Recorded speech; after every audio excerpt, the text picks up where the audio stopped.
Shalom semuanya. Tanggal 4 September 2021, gereja kita GBI Jalan Jenderal Gatot Subroto genap berumur 33 tahun. Saya mengucapkan selamat hari ulang tahun yang ke-33. Tuhan Yesus memberkati kita semua berlimpah, limpah, limpah. Amin.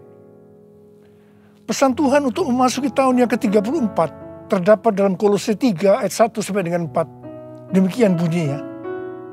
Karena itu, kalau kamu dibangkitkan bersama dengan Kristus, carilah perkara yang di atas, di mana Kristus ada, duduk di sebelah kanan Allah. Pikirkanlah perkara yang di atas, bukan yang di bumi. Sebab kamu telah mati, dan hidupmu tersembunyi bersama dengan Kristus di dalam Allah. Apabila Kristus yang adalah hidup kita menyatakan diri kelak, kamu pun akan menyatakan diri bersama dengan Dia di dalam kemuliaan. Kita harus mencari dan memikirkan perkara-perkara di atas, bukan yang di bumi. Supaya pada waktu Tuhan Yesus menyatakan diri kelak, artinya pada waktu Tuhan Yesus datang untuk menjemput gerejanya, kita juga akan menyatakan diri bersama dengan Tuhan Yesus di dalam kemuliaannya. Yang artinya kita juga akan ikut dalam pengangkatan dan akan masuk surga.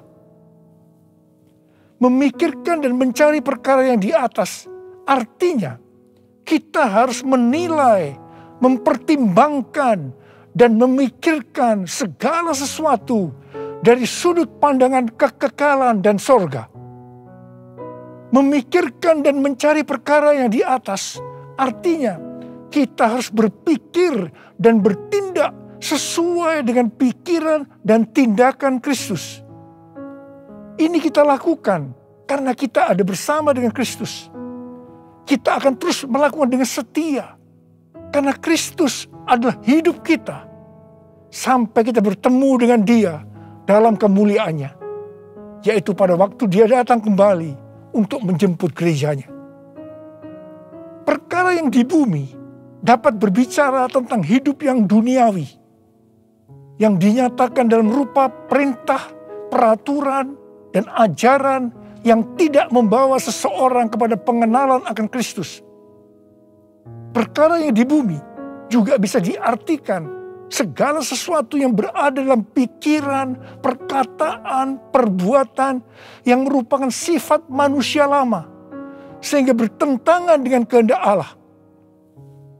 Supaya kita bisa memikirkan dan mencari perkara yang di atas, maka kita harus mempunyai hubungan yang intim dengan Tuhan. Hati kita harus melekat kepada Tuhan.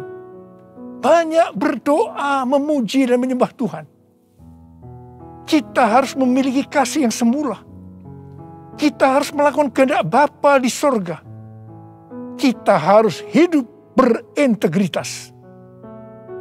Sekali lagi, saya akan mengingatkan kita semua bahwa dalam menghadapi masalah apapun juga, kita harus tetap meresponi dengan memikirkan dan mencari perkara yang di atas, bukan dengan perkara yang di bumi. Yang ku mau hanya menyenangkanmu, biarlah seluruh hidupku berkenan kepadamu. Bukan emas, perak bahkan permata, namun kau segalanya yang terbaik di dalam hidupku. Haleluya, terpujilah Tuhan. Haleluya, kekal selamanya. Haleluya, terpujilah Tuhan Allah Maha Kuasa. Allah Maha Kuasa. Allah Maha Kuasa.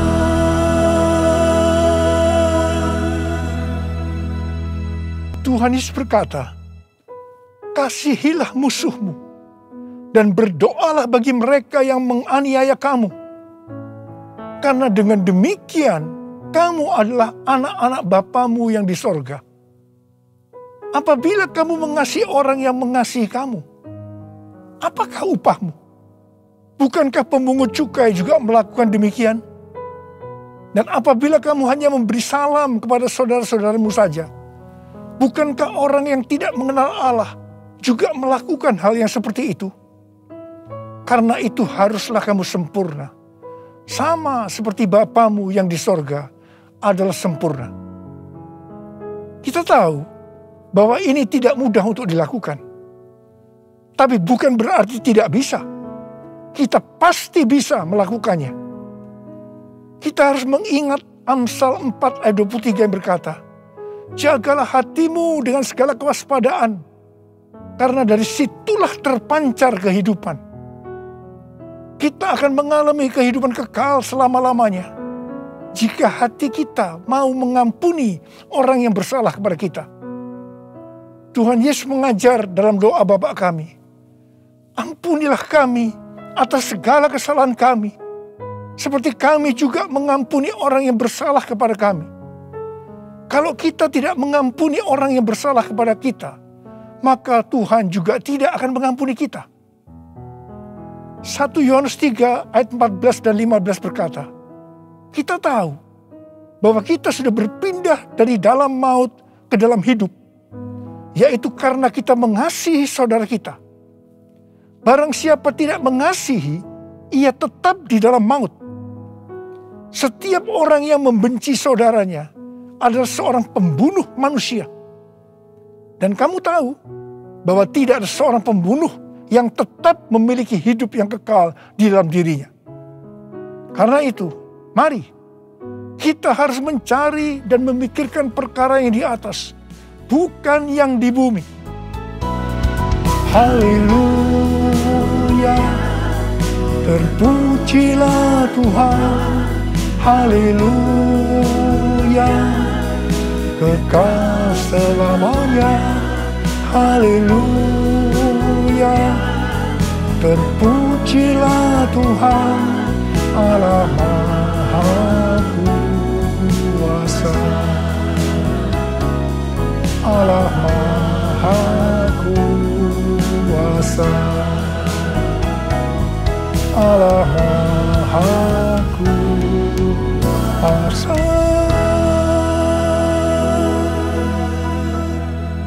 Mazmur 15 ayat 1 berkata, Tuhan, siapa yang boleh menumpang dalam kemahmu? Siapa yang boleh diam di gunungmu yang kudus? Salah satu syaratnya terdapat dalam Mazmur 15 ayat 4c, yaitu mereka yang berpegang pada sumpah walaupun rugi. Tuhan Yesus berkata, kalau ya, katakan ya. Kalau tidak, katakan tidak. Jadi kalau kita sudah berkata ya, artinya berjanji ya. Apapun yang akan terjadi, kita harus tetap ya, walaupun rugi. Terus terang saya banyak melihat orang-orang yang sudah berkata ya, tetapi begitu akan merugi, kadang-kadang seperti lupa kalau pernah berkata ya, dan mencari 1001 alasan bagaimana untuk ya berubah menjadi tidak, meskipun harus lewat proses hukum. Ini yang disebutkan perkara yang di bumi, bukan perkara yang di atas. Amsal 21 ayat 21 berkata, siapa mengejar kebenaran dan kasih akan memperoleh kehidupan, kebenaran, dan kehormatan. Karena itu, jadilah orang yang berintegritas, orang yang hidup tulus, jujur di hadapan Tuhan. Sucikan dan kuduskan hati ini untuk layak menghadap hadirat-Mu. Tubuh jiwa rohku kuserahkan padamu, ku menyembah-Mu.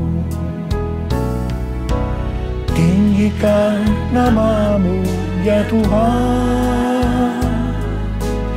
Mulialah nama-Mu ya Tuhan. Tiada lain seperti Engkau ya Allahku, besar kuasa-Mu. Menurut kalender Ibrani, dari tanggal 6 September 2021 sampai dengan 26 September 2022, kita memasuki tahun 5782 yang disebut sebagai tahun P-Bet. P-Bet artinya 82. P adalah angka 80, menggambarkan mulut. Jadi masuk tahun P-Bet ini, kita diingatkan kembali tentang mulut. Bet atau huruf kedua dalam alfabet Ibrani digambarkan dengan sebuah tenda atau rumah atau tempat kediaman. Ada dua tempat tinggal dari umat manusia. Yang pertama di dunia. Yang kedua di sorga atau di neraka. Memasuki tahun P-Bet atau 82, kita diingatkan bahwa kita masih hidup dalam dunia ini. Tetapi segala apa yang kita lakukan, apa yang kita ucapkan, apa yang kita tuliskan dalam media sosial, bukan seperti cara-cara dunia, tetapi harus dengan cara surga. Microsoft merilis indeks keberadaban digital atau Digital Civility Index yang menunjukkan tingkat keberadaban pengguna internet atau netizen sepanjang tahun 2020. Hasilnya memprihatinkan karena menunjukkan tingkat keberadaban netizen Indonesia sangat rendah. Berdasarkan laporan survei dari 16.000 responden di 32 negara antara bulan April sampai Mei 2020. Ini menunjukkan Indonesia ada di peringkat ke-29 terburuk di Asia Tenggara. Saya percaya netizen ini termasuk di dalamnya orang-orang Kristen juga.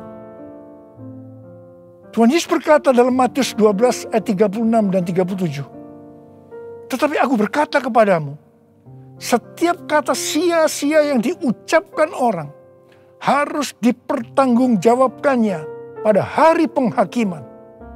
Karena menurut ucapanmu engkau dibenarkan, dan menurut ucapanmu pula engkau akan dihukum. Tuhan Yesus akan segera datang kembali. Mari, saya mengajak kita semua untuk berhati-hati dengan mulut kita. Juga dengan apa yang kita tuliskan di media sosial. Apakah itu hoax atau ujaran kebencian, supaya jangan kita dihukum. Amsal 21 ayat 23 berkata, siapa memelihara mulut dan lidahnya, memelihara diri daripada kesukaran. Karena itu, pikirkanlah dan carilah hal-hal yang di atas, di mana Kristus tinggal, bukan seperti yang di bumi. Mulutku penuh dengan pujian kepadamu ya Yesus Tuhan. Sepanjang hari ku beri penghormatan kepadamu ya Allahku. Mulutku penuh dengan pujian kepadamu ya Yesus Tuhan. Sepanjang hari ku beri penghormatan kepadamu ya Allahku. Sepanjang hari ku beri penghormatan kepadamu ya Allahku.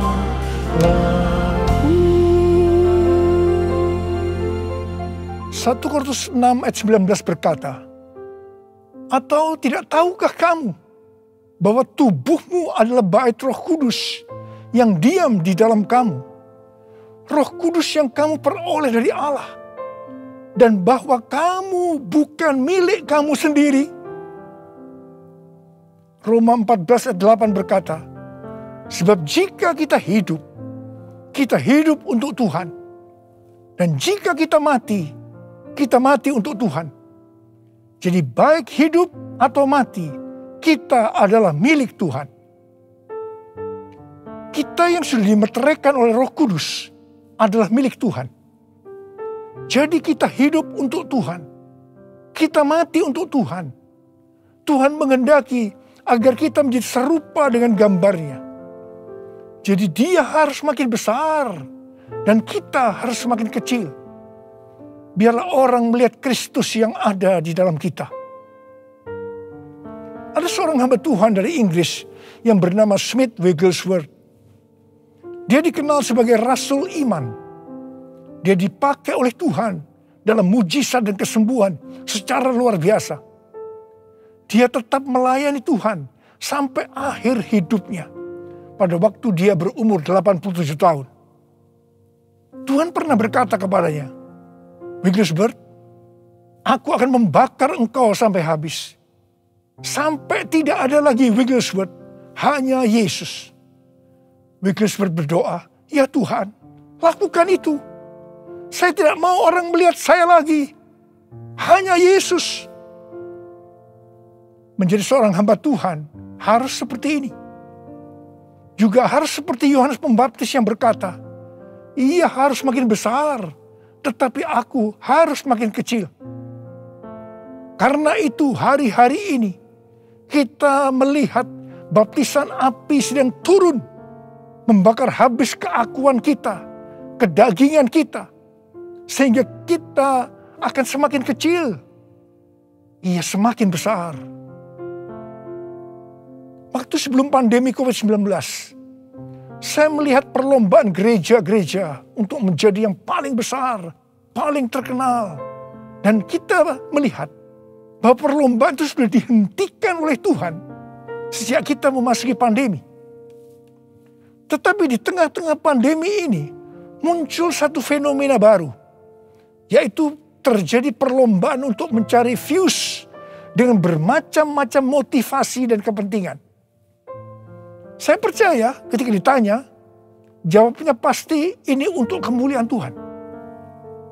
Bukan rahasia lagi. Kalau seseorang mempunyai jumlah views yang banyak, pasti akan terkenal, mendapat pujian, untuk kebanggaan kalau kita dipakai oleh Tuhan, atau kepentingan bisnis, atau mungkin juga ada hal-hal yang lain. Tidak heran kalau views menjadi tolok ukur suatu prestasi di zaman digital ini. Sehingga banyak orang yang berlomba-lomba menggunakan segala cara dunia untuk mendapatkan hal tersebut. Seperti beli followers, beli like, atau bahkan memaksa orang menonton konten kita. Saya berdoa supaya bukan karena views kita membuat konten, tetapi karena ada kuasa daripada Tuhan yang menggerakkan kita.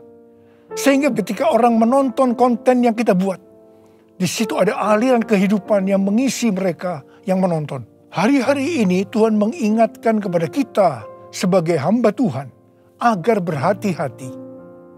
Kalau kita ingat bagaimana cara perlombaan gereja sebelum masa pandemi itu dihentikan oleh Tuhan, maka kita harus berhati-hati agar kita tidak mengulangi kesalahan yang sama.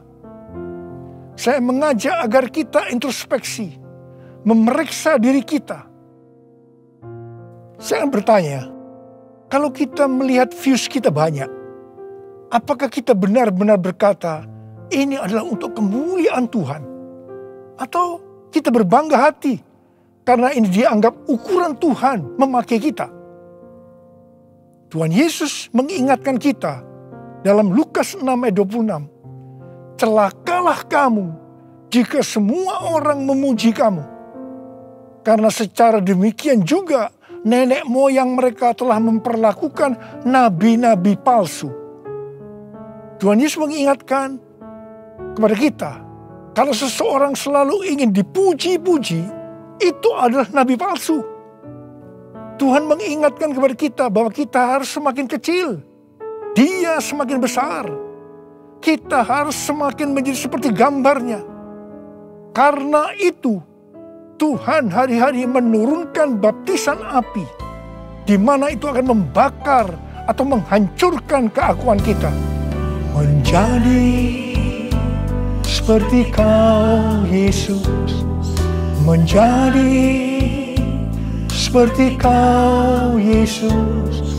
Menjadi sempurna dalam seluruh hidupku. Menjadi seperti Kau, Yesus. Menjadi seperti Kau, Yesus. Menjadi sempurna dalam seluruh hidupku.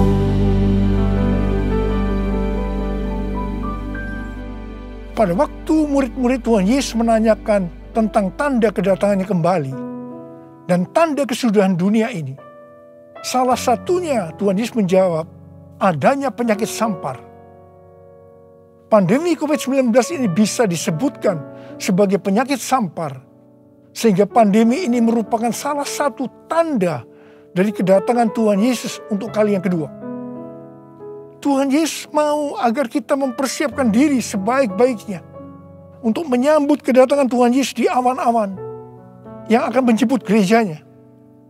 Ini dapat diartikan bahwa kita harus mempersiapkan diri untuk ikut dalam pengangkatan. Ketika tahun 2009 Tuhan Yesus berbicara kepada saya tentang aku datang segera, hal itu akan didahului dengan pencurahan Roh Kudus yang dahsyat. Salah satu tanda dari pencurahan Roh Kudus yang dahsyat sesuai dengan Yoel 2 ayat 31 adalah terjadinya goncangan yang dahsyat. Tahun 2013 Tuhan memberikan nama dari pencurahan Roh Kudus yang dahsyat itu sebagai Pentakosta yang ketiga. Goncangan yang dahsyat yang Tuhan maksudkan adalah pandemi COVID-19.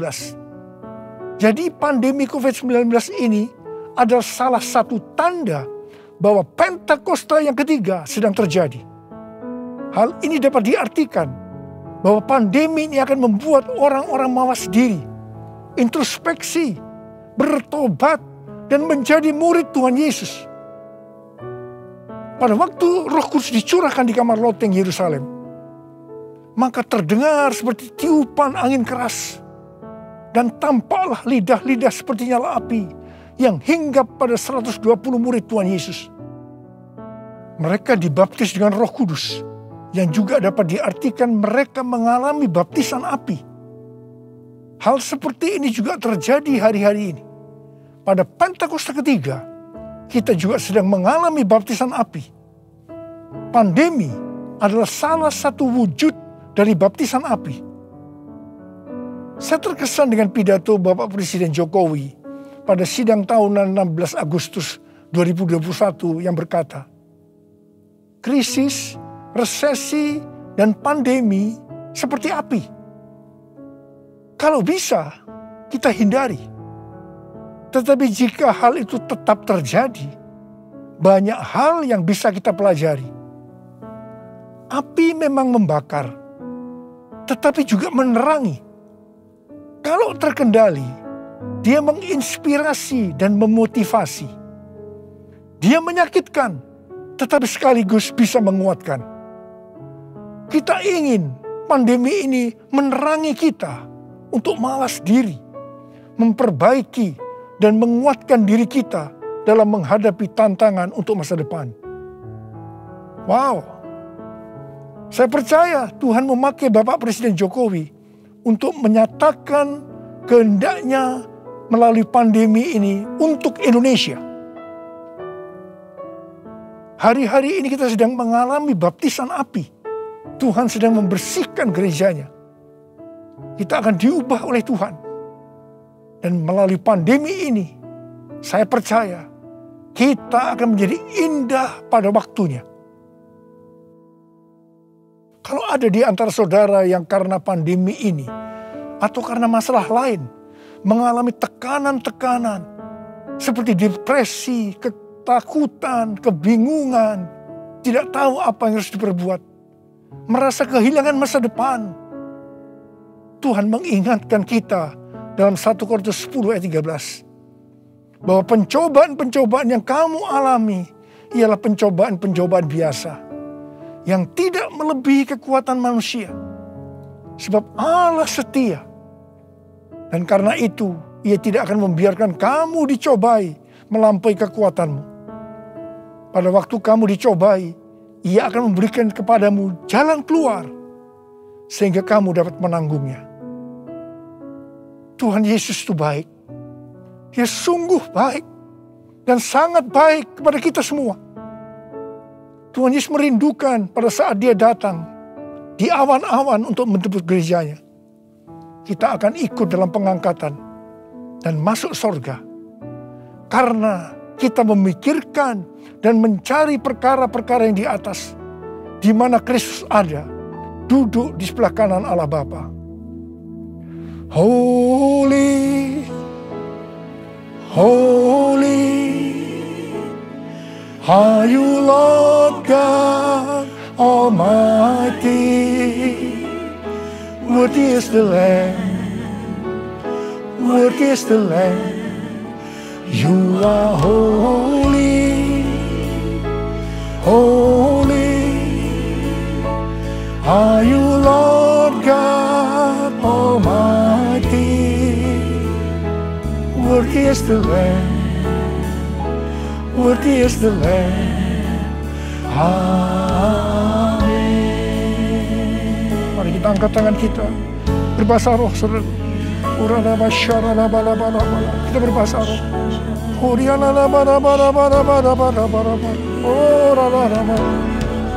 Tuhan, ya Tuhan, ya Tuhan, ya Tuhan, ya Tuhan, ya Tuhan, ya Tuhan. Oh ya Abba, ya Abba, ya Abba, ya Abba, ya Abba. Engkau melihat anak-anak-Mu ya Tuhan. Engkau sudah berbicara kepada kami semua. Bahwa kami harus mencari, memikirkan perkara-perkara yang di atas, bukan yang di bumi. Tuhan, mampukan kami ya Tuhan. Kau tolong kami semua. Oh Rabbah, kami mau Tuhan, kami mau ya Tuhan.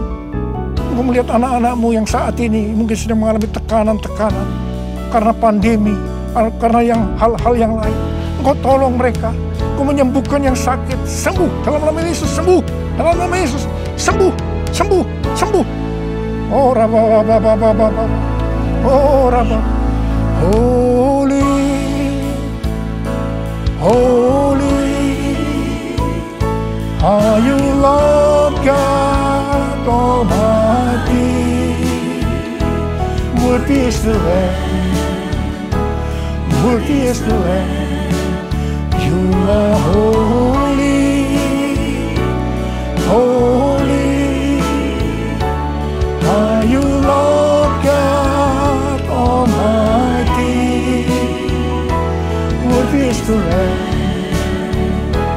worthy is the Lamb.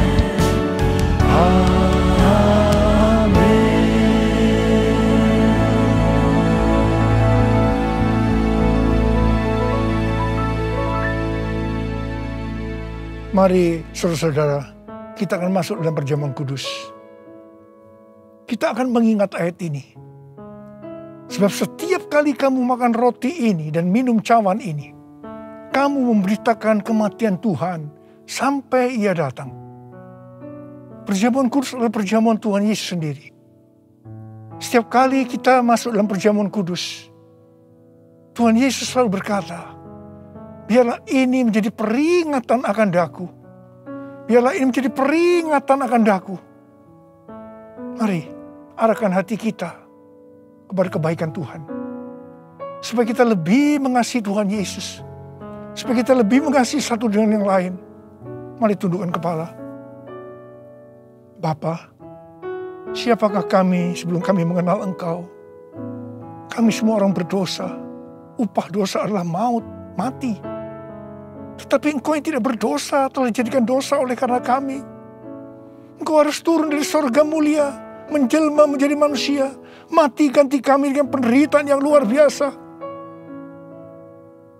Sungguh betapa baiknya Engkau, Aba. Engkau jadikan kami sebagai anak-anak-Mu. Engkau tuntun, Engkau bela, Engkau lindungi, Engkau berkati kami. Engkau juga menegur, menghajar kami. Kalau kami berbuat salah, itu Engkau ya Aba. Itu Engkau ya Aba. Tuhan akan memberkati kita semua melalui perjamuan kudus. Tapi Tuhan mau kita makan dan minum dengan cara yang benar.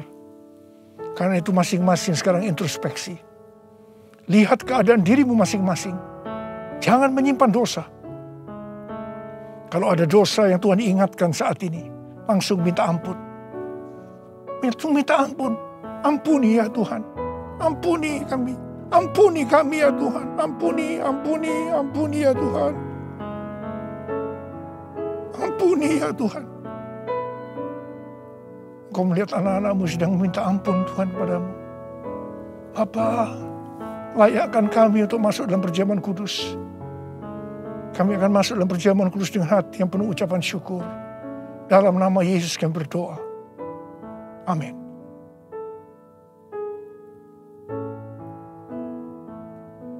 Sebab apa yang telah kuteruskan kepadamu, telah aku terima dari Tuhan. Yaitu bahwa Tuhan Yesus pada malam waktu Ia diserahkan mengambil roti. Angkat roti di tangan kanan kita tinggi-tinggi.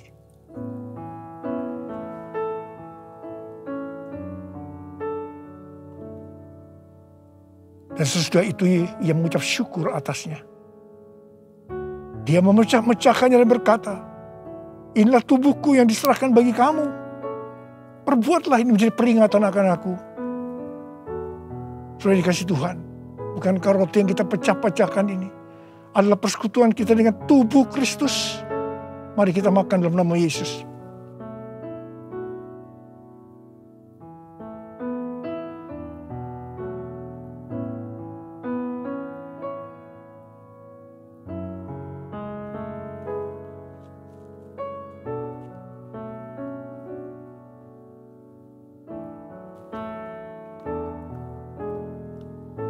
Angkat cawan di tangan kanan kita tinggi-tinggi.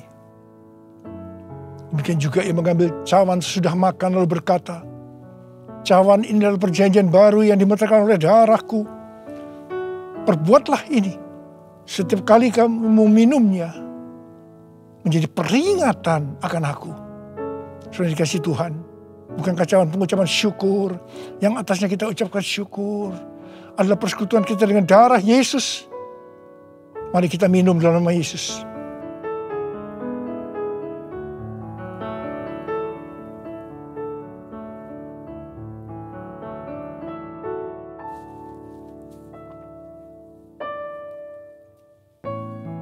Mari angkat tangan kita. Ucapkan syukur dengan suara. Jangan diam. Jangan diam. Keluarkan suara. Ya Tuhan, terima kasih ya Tuhan.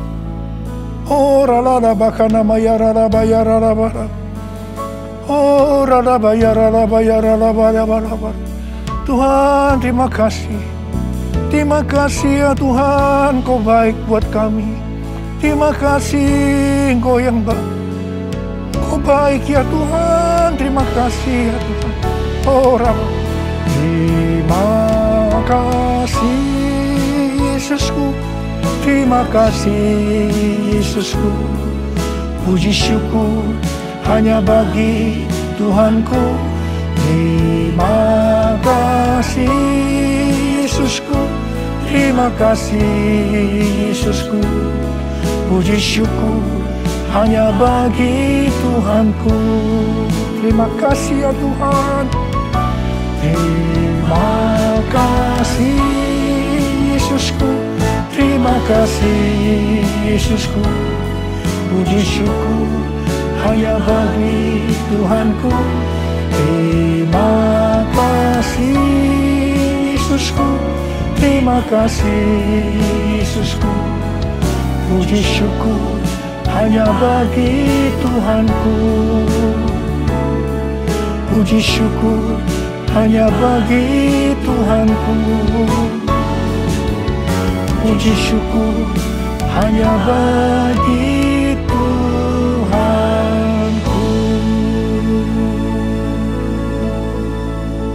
Tuhan, berkati anak-anak-Mu semua.